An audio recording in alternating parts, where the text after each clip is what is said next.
Okay, guys, I'm going to be talking about the standard 4.PCH.2.2, and that is all about caring for our skin. So, I'm going to begin our lesson here. Okay, why is it important for us to care about our skin, and what does that mean? Well, that's what we're going to learn today. We're going to learn why is it important for us to take care of our skin, and how do we do that? Well, our skin has many different jobs that it needs to do. And if we do not take care of our skin, it can't do all of its jobs. So here are some of the jobs that it has to do: keep our bodies warm or cold, stop germs from coming into our bodies, stop the water from leaving our bodies, send messages to our brain. And what do we mean by that? When you touch something and it's hot, your skin says, ouch, that's hot. And so basically, that's what it tells your brain. It says, ooh, get away from that, it's hot. Or when you're in the pool and you jump into it and the water's super cold, your skin yells, ah, that's cold. That water's cold.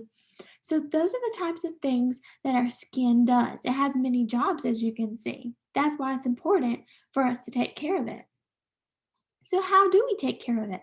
Now that we know that we need to take care of our skin, how do we do that? Washing our skin with soap and water every day. That's the first thing. So, the first thing that we can do to take care of our skin is washing it with soap and water every day. And we're going to watch this video to learn why. Question. So she wrote to us and asked, how do baths work? And how do soap and water get us clean? Another great question. First, water is good at dissolving a lot of things. When I say water dissolves something, I mean that it breaks it down into smaller pieces that get mixed in with the water. So, for example, when you rinse your muddy hands under a running faucet, two things happen. One, the force of the water pushes the mud off of your hands. And two, the water dissolves some of the stuff that makes up the mud and washes it down the drain. Cool, right?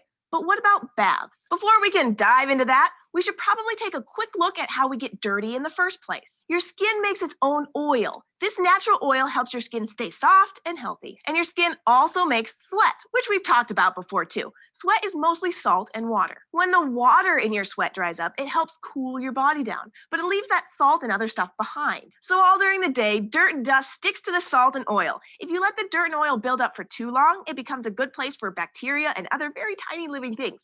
So it's a good idea to wash often. Now, when you get in the tub, the water dissolves the salt and a lot of the dirt that gets stuck onto your skin. But one thing water can't dissolve is the oil itself. Why? Because oil and water just don't mix. You can see so for yourself. If you pour some water in a glass and add a bit of cooking oil, you'll see that they form two completely different layers. Water particles are small and stick together very tightly, but oil particles are bigger and don't stick together as well. So if water can't mix with oil to wash it away, then how can you get that oil off your skin? That's where soap comes to the rescue. Soap can't dissolve oil, but it can stick to it really well and help wash it away. If you could look at the particles that make up soap, you could see that they each have two different ends, and each end is attracted to or pulled toward different kinds of things. One end of the soap particle is pulled towards water, and the other is pulled toward oil. So when you mix soap with oil and water, one side of each little soap particle sticks to the oil, while the other side sticks to the water. And then when you rinse off, the soap, oil, and water all go right down the drain. So now you know how water and soap work together to get us squeaky clean in the tub. And if you happen to see Squid before I do, tell him yourself. Thanks for asking. So, now that we've learned why we use soap and water, now we can continue on. So she wrote to us and Now, the second thing that we can do is protect our skin from the hot sun. And we can do that by several different things. We can wear sunscreen when we're outside, we can stay in the shade, we can choose not to go out into the sun in the middle of the day.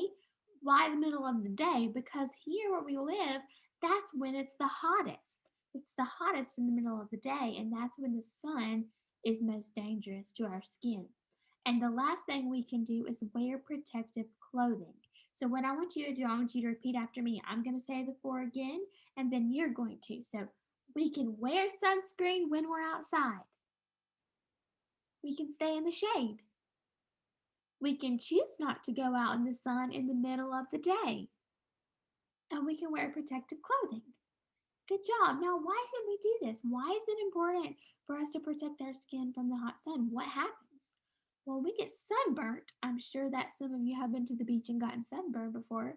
Sometimes those blisters can cause us to have skin cancer when we get older, and that's why it's important for us to protect our skin from the sun.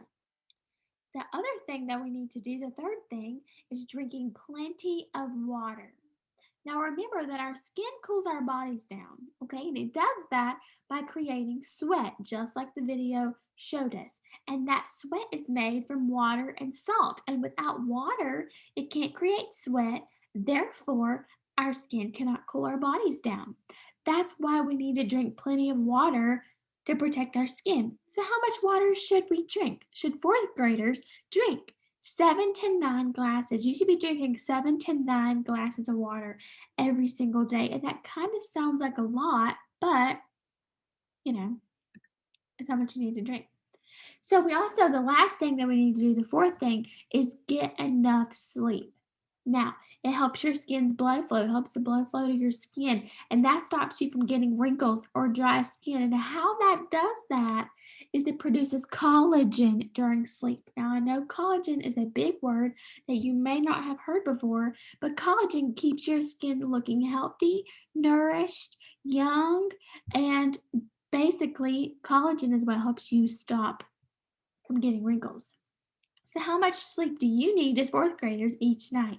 As fourth graders, you should be getting 8 to 10 hours of sleep every night. So, now we're going to do a fun group activity. So, go ahead and get into your groups, and each group is going to get one worksheet.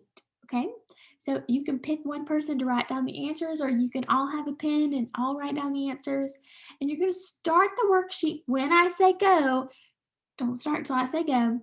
When you finish the worksheet, the entire group must raise their hands to signal me. So as soon as the group finishes, everybody in the group needs to raise their hands so that I'll know you're done. And the winner will get points toward our Monday Madness competition, okay? Since it's Monday today.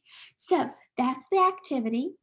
And for the purpose of this particular assignment, I went ahead and put the worksheet into my presentation so that I could show it to you. This is what it would look like. It would have the instructions on it as well in case someone was missing from school that day, if someone was absent or tardy or left early. I could give them this worksheet so that they could do it on their own. So this is what it would look like. So that is my presentation. So I wanted to thank you guys for watching and listening to my presentation about skin and caring for our skin. I hope that it was helpful to you. I had a fun time doing this project. Thank you.